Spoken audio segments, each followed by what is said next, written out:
From CBS News Bay Area, this is the Afternoon Edition. Right now on the Afternoon Edition, new calls for clarity in the shooting death of Banko Brown.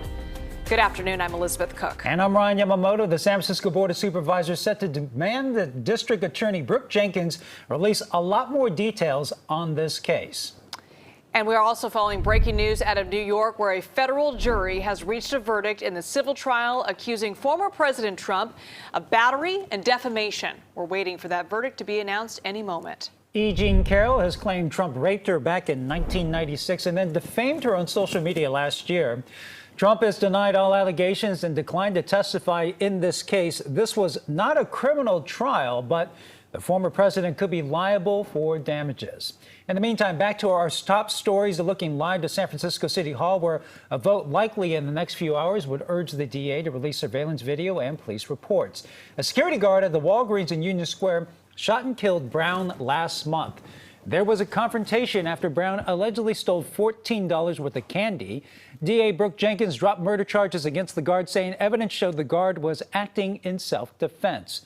Protesters gathered outside of Manny's yesterday in support of Brown. Family members and activists both calling for more information on how Jenkins reached that decision. We want her to release these tapes because if it was so-called self-defense, where's the video? It's going to be meaningful to see the tapes because the people are going to see that that shouldn't have happened. Jenkins says the investigation is ongoing, but we got a letter in just the last few hours from Supervisor Shaman Walton. He asks how can that be if the charges have already been dropped? We will be following that vote in the Board of Supervisors this afternoon. It is now day 4 of the teacher strike in Oakland. Negotiations between Oakland Unified School District and the teachers union still continue. A teacher picketing this morning says they are back on the bargaining table. And although the school board is still split 50-50, half siding with district officials who want to focus on pay and economic issues, and the other half with the teachers who want to include reparations for black students and helping unhoused students find shelter. Community leaders, parents, and students showed their support for teachers picketing at Melrose Leadership Academy earlier today. Why are our teachers, the people who we trust with our children, not automatically guaranteed respect and living conditions, right? Why are we having to ask for the basics when we should be demanding the most, right? The strike continues with nearly 3 weeks left in the school year. And today is National Fentanyl Awareness Day. The epidemic is impacting people of all ages. The number of children and teens who died from fentanyl overdoses increased 30-fold from 2013 to 2021. The CDC reports more than 100,000 people died from drug overdoses in 2021. The overwhelming majority of those were from fentanyl. Fentanyl now kills more Americans under 50 than any other cause of death. More than heart disease, cancer, homicide, suicide, or accidents. In California, almost 6,000 people have died from fentanyl overdoses or unintentional fentanyl poisoning in 2021. And this is a drug that disproportionately impacts communities and people of color. Assemblymember Haney says the state legislature will hold a hearing on the fentanyl crisis later this month. And as BART tries to get riders back, a new survey finds that that's not the routes, it's the rules that will bring them back. The Bay Area Council released a survey that found an overwhelming number of respondents support more police and cleaner rides. 90% put high priority on more frequent cleaning. The council's analysis suggests BART could see up to 300,000 more trips per week with those issues addressed. Now, for its part, BART agrees. They say in a statement they are thoroughly cleaning the interiors of all the cars twice as often. BART says adding officers in the last few months has led to a 38% decrease in calls for service and a 40% increase in arrests.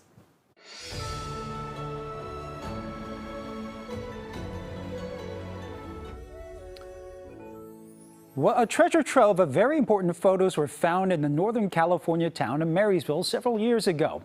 What they show was an important and painful part of American history. Japanese Americans photographed just before they were sent off to internment camps. Here's their story.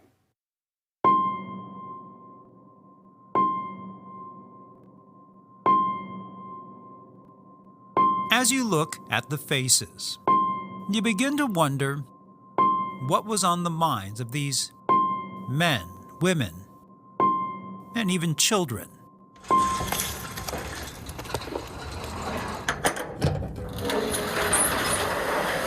Their story can be found in a tiny storage room in Yuba City, carefully packed away in cardboard boxes. The big reveal. Where even today, David Reed, These handsome young men. one of the caretakers of the photos, still wonders what the faces are trying to tell him. Yeah, you'd love to sit down and talk with these folks about their experiences. Many or most were American citizens, adding to the tragedy of what happened. But who are they? And where did they come from? Terry Bush, who is an amateur behind the lens, knows the answer to those questions. Where inside his Los Altos home, he showed me boxes of old rolls of film that date back 80 years ago. He's really specialized in women and children. He really had a knack. And a card catalog identifying Might be pronounced Goichi Katayama, every single person, Mrs. Kawamoto, Japanese registration. giving names to those black and white faces. I feel like I'm a keeper of long-time ancient history in some ways. The keeper of history, the keeper of his father's story, Clyde Bush, who in 1942 owned a tiny photography studio in the town of Marysville. The story was an older Japanese guy came to his studio, which was in the basement of his parents' house. Clyde snapped his photo and told him to come back in a few days. He had no idea what would happen next. My dad's mom, early in the morning, came up and knocked on his door and yelled at him, "You need to get down here right now." Well, there's a line of Japanese from the back door at your studio out to the front street. Okay, he rushed down and started taking pictures. It went on for like 2 or 3 weeks. All of these Japanese were coming to his little tiny studio. He'd only started it a couple years earlier. Toward the end, he asked one of the other Japanese gentlemen, "Well, why is everyone coming to my studio?" He said, "Well, no one else would either take our pictures, treat us decent, but you did all of those things. You were friendly, you were nice." He realized that, okay, maybe I did something good by just being me. Through the lens of his camera, Clyde Bush offering a simple act of kindness at a time when local Japanese Americans would need every bit of empathy. In 1941, with the bombing of Pearl Harbor by Imperial Japan, the U.S. entered World War II.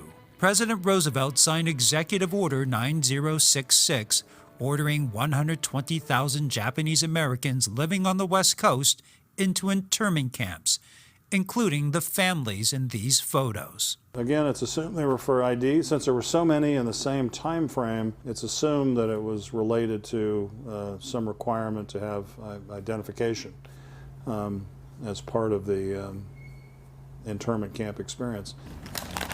Sue Senger-Moyers is the unofficial historian of Yuba County. It took a while for us to stretch these out. I mean, you've seen how crinkled those are. And 14 years ago, it was Clyde Bush's wife, Myrtle, who gave her the original rolls of film. And Sue immediately realized she had stumbled onto something important. I worried that I would be able to do justice to it. I'm just one small person that came upon this treasure trove of history, and I wanted to get it to the right place. That's when she reached out to David Reed, executive director of Yuba Sutter Arts in Marysville, where 5 years ago, together, they brought the photos to life. Seeing them all en masse like that was quite an experience. Putting 100 of them on display. We worked for weeks curating the collection, getting the enlargements created, and then hanging them on the wall of our gallery in Marysville, and it's overwhelming. I mean, I still get emotional just thinking about it, and seeing those faces and the uncertainty and everything else that they must have experienced. And the photos literally grew into something much bigger. Just outside of town, Sue and David led the charge to give the people in the photos and their story a permanent home. So many things happened in this area. People driving by say, what happened here? The pictures now flank the Arboga Assembly Center Memorial Park, a former migrant camp, the site where the local Japanese Americans were rounded up and imprisoned before the government shipped them off to internment camps. Their stories.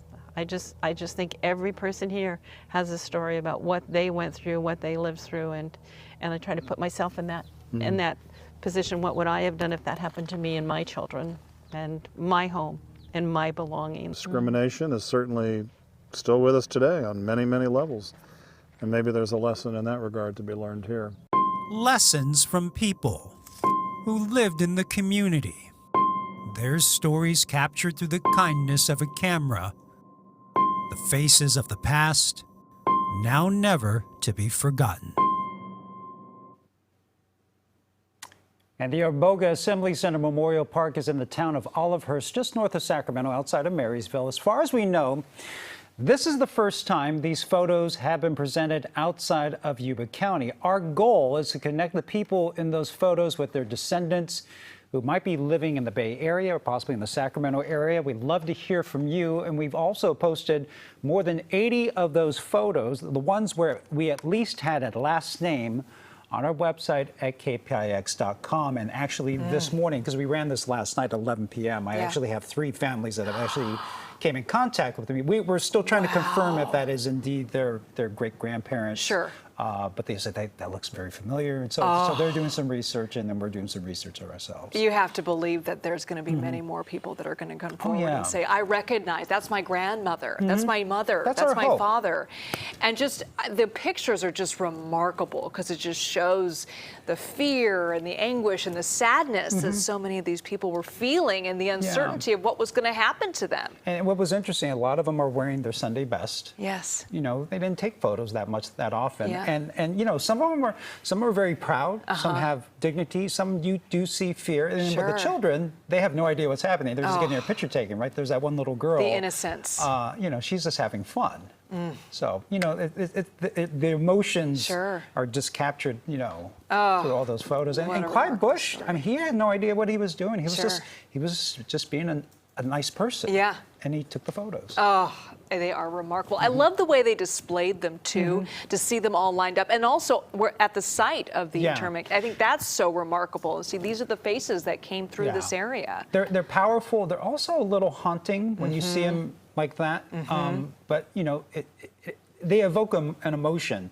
You know, whether it's a fear or just sadness or, you know, curiosity. Right. It evokes something when you see them all at the same time. Just seeing them on the screen there, it evokes, you know, you can't believe that, honestly, this wasn't that long ago. No. That we had these Japanese internment camps. And look, you're horrified that this was something that happened in, you know, within the last 100 years. And it's a good reminder that can't go back there. Yeah, but go to our website. We created a little slideshow so you can go through and look at every photo and look at the names. Some of the names are actually misspelled because they didn't know how to spell the names. Sure. So I mean, but you can kind of get an idea of how they were trying. Oh, I've been through the gallery and it is remarkable. Ryan, well done.